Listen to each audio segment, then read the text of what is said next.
Let's do this thing. This takes me back. This takes me back. Oh, yeah, this footage is right from the fucking Sentai. It's going to be really interesting seeing what is obviously from the Sentai and what they had to do for new footage. How do you get giant space dumpster from that? Like, yeah, obviously it's a container of some kind. I was worried the nostalgia would make this hard to comment on, but if anything, it's going to make it easier. The script, though. Oh my god, the script is so 90s. The youth center, gym, and juice bar. Did they just design it that way so it could be whatever the fuck they needed? Oh, look at my boys. They're so young. Oh, look at them go. I love that they're already wearing their signature colors. Like, they're not even trying to hide it. Oh god, this really does take me back. I mean, I've marathoned some of my childhood shows before, like Boy Meets World or Home Improvement, and this just it always takes me back. The only part I'm really gonna cringe over is how bad they used to write bullies, and I mean like bad as in the sense of just like beyond cliched, just exhaustingly dumb. Also, I really don't like that these discs don't include subtitles. Zach just walking in here and pulling two ladies. Honestly, the girls, even without powers, could kick Bulk and Skull's ass, which they're apparently about to do. You know what? You mistime that, you're fucking eating that balance beam, and that dental in the 90s ain't gonna fix that. They're not doing a horrible job lip-syncing Rita. Like, the rest have it easy. The rest have it easy because of the monster masks. Rita they had to do a little bit more work for, but they're doing a decent job. I know it's an old joke at this point, but I love how, like, they had to hide how buff David is under all the baggy clothing, because he's obviously in fucking terrific shape. Also, Billy was absolutely my favorite growing up. Maybe because he was the only one with glasses, maybe because blue was my favorite color, I don't fucking know, I can't apparently talk. Knowing their arc, not just at the end of the Zordon era, but across the franchise, is making Bulk and Skull tolerable. But, yeah, it's... the 90s bully writing is not... it never has and never will age well. Jesus, the arms on that man. My fucking god.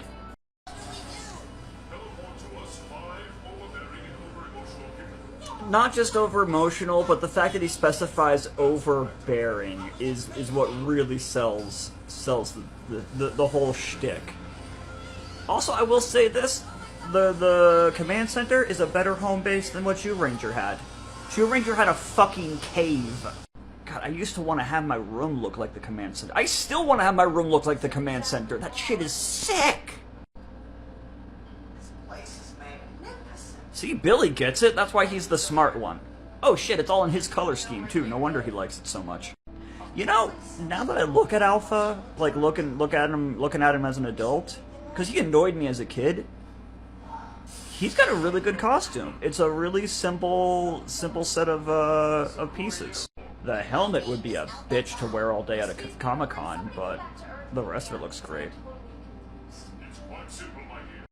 Ah, a non-believer, says the giant floating space head.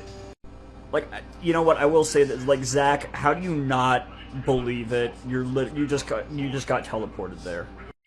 Did he choose them because they already were color-coded with the clothes? Because Billy certainly was not overbearing in that earlier scene. I want one of those fucking bucklers. They're really playing Kimberly as the dumb one just because she's the blonde girl, but just, she ain't that bad. Yeah, Zordon even just called her smart. Quit playing her like she's a valley girl or some shit. Or writing her that way, rather. It took Zyuranger, like, what was it, 7 episodes to get to the Megazord, but these guys are getting it right from the jump. And Jason ain't leaving. Jason's like, I want to fucking kick some ass. Hope you're all ready for a long-ass walk. Also, yeah, I know behind the scenes there was a lot of bullshit going on in the desert. Like, there were people literally collapsing from heat exhaustion wearing the putty suits. It was not a good time. I think one of the tricks they're doing for Rita is by having her in the back, you know, far back from the camera, using footage where she's far back from the camera, rather, so it's not as obvious that her lip sync isn't perfect. So yeah, obviously this is all new footage. Anytime we see them in civilian mode is, of course, completely new footage. But it is still going to be fun trying to spot, like, when they make the switch. Oh, the hip-hop fighting! I could never forget the hip-hop fighting. You know what? The putty let him take the glasses off? Yeah, that's polite. We appreciate that. How did she, when she did that flip, how did she not wrench her shoulders? Ah, yeah, way back when even the minions were considered a threat. Oh, here we go. Here we fucking go. Arguably cooler than when Zyuranger does the morph. I'm gonna be honest. Like, that's the Sentai footage. I recognize that shit. Also, Zordon, you're making them fight Goldar when they literally just morphed seconds ago. That's a dick move, sir. And that's another trick, having her back to using footage when her back is to the camera. You don't have to worry about the lip sync at all. Close-ups also help, obviously. Like, it's not perfect, but honestly for the 90s, that's some pretty decent lip syncing with the script work. I don't know the exact specifics. I'm not in Hollywood. Still freaking awesome, and with completely new background music and sound effects, too. They're adding a lot more animalistic sounds to the Zord summoning, which I actually really like. I feel like Zyuranger and Sentai in general could have used more of that. It's also going to be nice having a Megazord who is, 1, not God, and 2, not telling them to fucking murder people. Having the theme song play over the fight is fucking amazing. I didn't realize how much I missed that. Power Sword is cool, but nothing beats the name God Horn. Although since the Megazord is not God, I suppose the name wouldn't be quite as good. Also, you're going to have them summon the sword and then you're just going to fucking peace out? Fucking coward. The other thing about the dubbing that throws it off a little bit, especially for the Rangers, is they'll try to match up the dubbing with like a little bit of a head bob from the footage, but it doesn't always quite match. They're getting this really important speech and everything, and everyone's paying attention, but then they got Kimberly just standing there like, "Hey, what is Zordon saying?" I know she grows out of it, or rather the writing lets her grow out of it, but they're really playing the Barbie stereotypes with her so strong in this first episode. I was worried this would be a little tiresome to rewatch, but aside from like a couple of 90s cringe things, like again, the bully writing for Bulk and Skull, the bimbo writing for Kimberly, this is great. Y'all should see the smile on my fucking face right now. This is absolutely fantastic. I'm so glad I finally started collecting this shit. Oh my god, I'm so happy. With those arms, you're damn right he can climb a rope. God fucking damn. His fucking arms are wider than my torso. Boys, you're both pretty. Boys, you're both pretty. My man fucking built the communication watches out of junk from his locker, and I can only assume knockoff street market, black market Rolexes. And he accidentally made them function as teleporters. My man is a genius. So they made a time device to put the Great Rangers in Groundhog's Day using the fucking shrunken space shuttle from the Sentai footage. 'Cause where else are you gonna use that footage? You know what I should have done? I should have tracked what order the monsters showed up in Zyuranger so I could see if they're in the same order in Mighty Morphin. Okay, but Rita, you're already 5 minutes into a 19-minute long episode. How the hell are you gonna do a time loop story? Unless you're gonna do a multi-parter. This is all Sentai footage. I remember all this footage. Translation, we gotta use as little Sentai footage as possible so we don't exhaust the supply that we paid for. The fights aren't bad. The fights are definitely better in the Sentai in large part because at that point they were already doing it for nearly 20 damn years for the tokusatsu genre. But the fights aren't bad. I mean, Jesus Christ, Billy, it's one putty. Even without Morphin, you should be able to do this. I know you're not, like, a fighter yet, but come on, man, you got this. Or let gravity do the work for you, that works too. Okay, but how is that your solution to break the huddle? Okay, but how is this your solution to fight the crowd? I mean, I remember this move, but I don't remember it looking this stupid. Oh, that cactus fucking took the most damage. I feel like calling the monster Bones is a little derivative, but then in the Sentai, his name was just Dora Skeleton, so... Oh, they're just using the time warp as an excuse for whatever the fuck this was in the Sentai. I think this was Hell? I'm pretty sure this was Hell. It's been a while. I forgot that they were going to have to make excuses for all of the random dimension, pocket dimension bullshit that the monsters like to pull. And they're not even justifying the Dora Colossus being there. He's just there. He's just there. It is very entertaining seeing how they have to work around the limits of the Sentai footage, because this was only episode 2, I think, of Zyuranger, so they didn't even have all of the Zords yet, much less the Megazord. I remember Eddie. Eddie was the best part of the continuity. So is the camera framing like that so they can hide the actual high school name of wherever they filmed this and call it Angel Grove? I don't know if this is the principle or what, but not only is his hair cut on 2 separate lines, it's colored in 2 separate lines as well. Also, dude, like, what the fuck is going on with his face?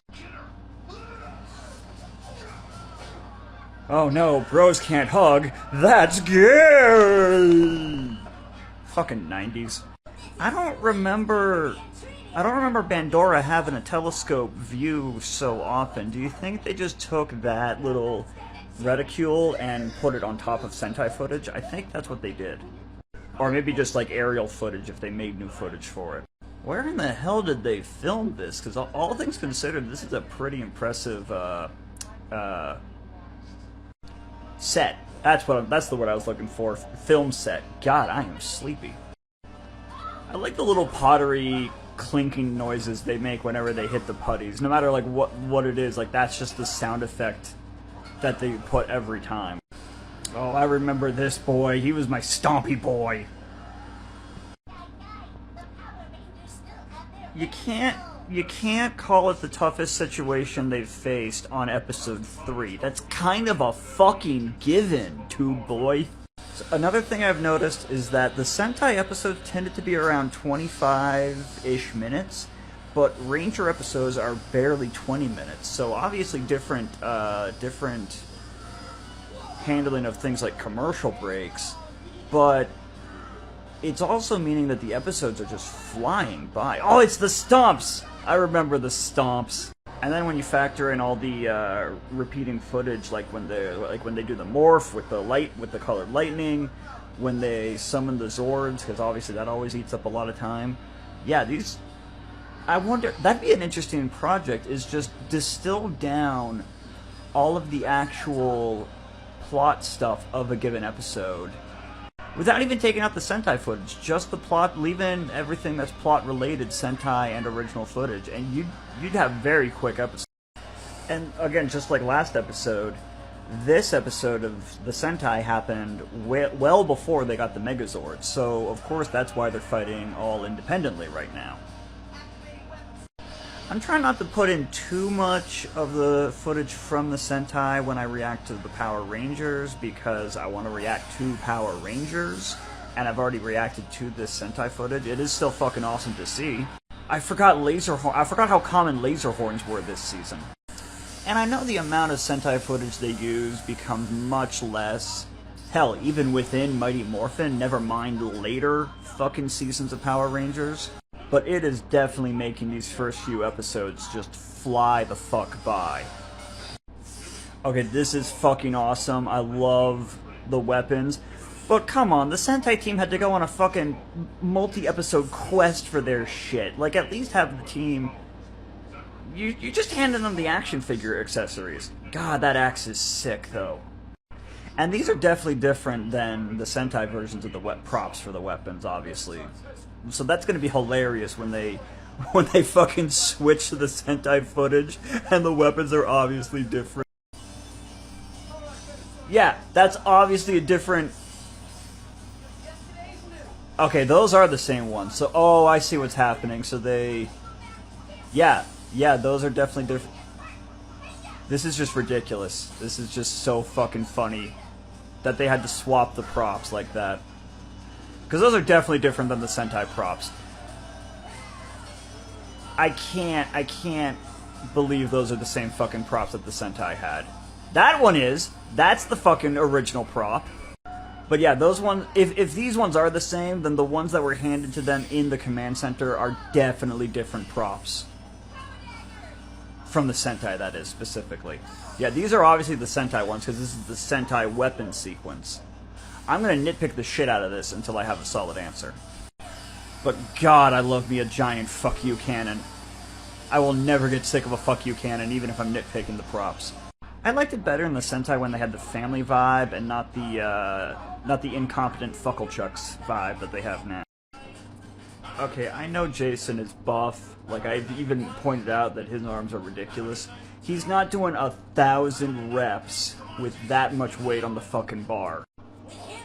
Woman, you just watched this man do over 1,000 bench press reps with close to 500 pounds approximately on that fucking bar. You are not taking him out solo. 500 pounds unmorphed, mind you. Zach, don't fucking skateboard indoors, but that's why you don't skateboard indoors. Yeah. There's a comment that, you know what, they're supposed to be teenagers. I'm not making the comment. Oh, we're getting the Sphinx this episode. I remember him. He was fun. It's so crazy watching the Sentai footage a second time. Like, that is the Zhu Ranger footage. That's the Zhu Ranger sword. But they're just dubbing over different music and audio and occasionally other effects. It's so fucking wild. They've only shown Jason, Zach, and Kim this episode. Does that mean that they just didn't bother having Billy and Trini show up at all, and that way they didn't have to pay those actors? Oh, I stand corrected. Why you always gotta fucking correct me? Honestly, I almost would have been more impressed if they had just left out Billy and Trini and just had the other three in the episode. Obviously, like, when they pull in the Megazord, they're gonna have Sentai stock footage of the Blue and Yellow Rangers, but that's what fucking voice dubbing is for. This is also something they're doing a lot. The observation orb, literally what they call it, the observation orb in the command center. Half the Sentai footage, they just play on that with this fucking fishbowl effect. Oh, it's the Zhu Ranger Megazord crystals. Now, they might have mentioned it in an earlier episode, but and I wasn't paying attention, but Zordon did just drop the Morphin grid, so we have the Morphin grid mentioned as early as episode 4. They came up with the most convoluted explanation for why they had to use the footage when Geki found those crystals buried in a mountain. Also, did they add like a glare effect? I really feel like they did. Like that glare was not in the Sentai footage. It is still so fucking hype seeing the Zords, and the new music just makes it better. Like, and maybe that's definitely the nostalgia talking with the music, but it's absolutely having an impact. They're all activating the Zords. Wait for it.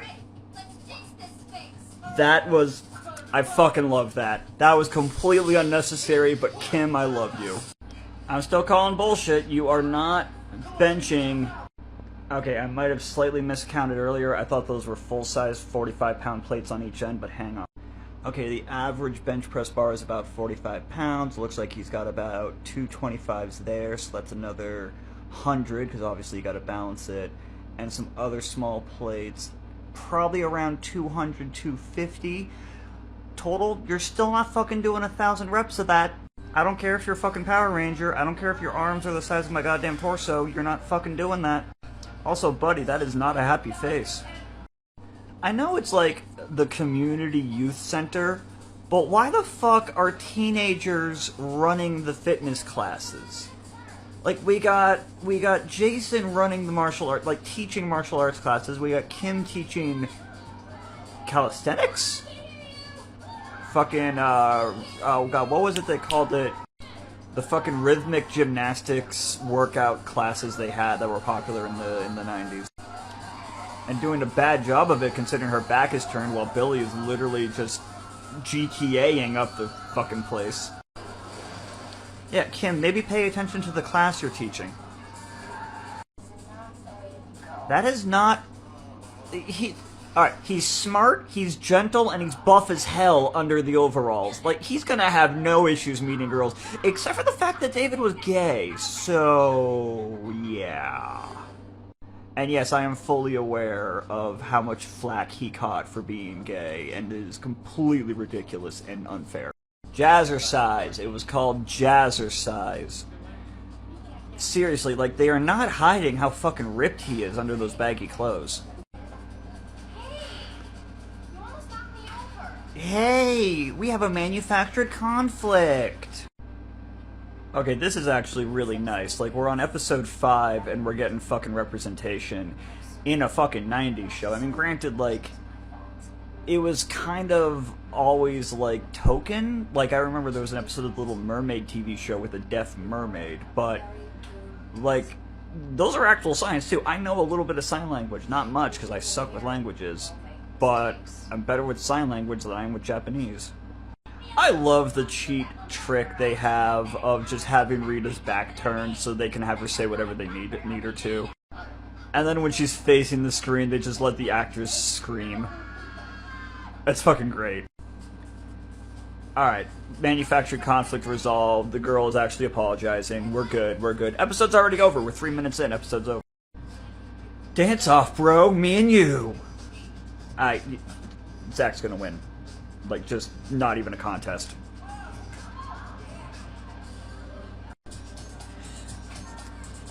His moves aren't bad for, you know, for a fucking white boy in the 90s.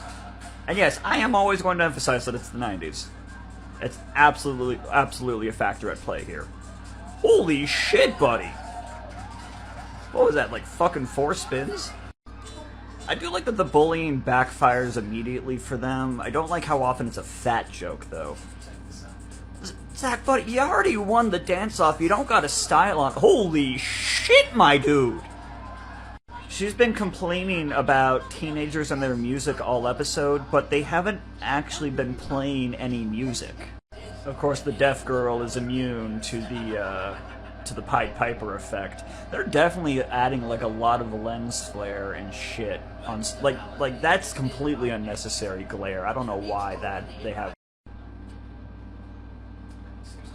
Yeah, no shit. She wants something, Jason. Look, there's a Lassie and Timmy going down the well joke here, but it feels really insensitive. Yeah, seriously, just write it down, sweetheart. Like they don't know sign language. It's wild just how much they have to do to not only like work in the Sentai footage, but also find the excuse to work in the monster. Like the goblin monster in the Sentai, he was going around stealing children's souls. In this one, he just Pied Pipered a few teenagers. Over half the episode was just in the youth center, which gotta be, like, it's gotta be a budgeting thing. Like, it's so much easier to just do shots here on this set versus location sets like the cave or working in other ways to connect the Sentai footage. See? Billy has no problem with the ladies. Fucking making it out like the nerds can't get with the ladies. Fucking 90s.